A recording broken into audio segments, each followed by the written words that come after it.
Саламатсыздар. Кітапхана филиал Дорожныйдың оқырманымын. Сіздерді бүгін жентін жасалу жолдарымен таныстырамын. Печенье 1 килограмм, қант 1 кесе,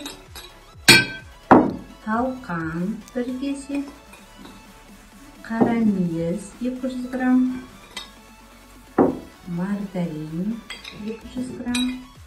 Осының барлығын араластырамыз. Міне, бүгінгі жентіміз дайын болды. Назарларыңызға рахмет. Енді біз челленджімізді Южный кітапхана филиалына жолдаймыз.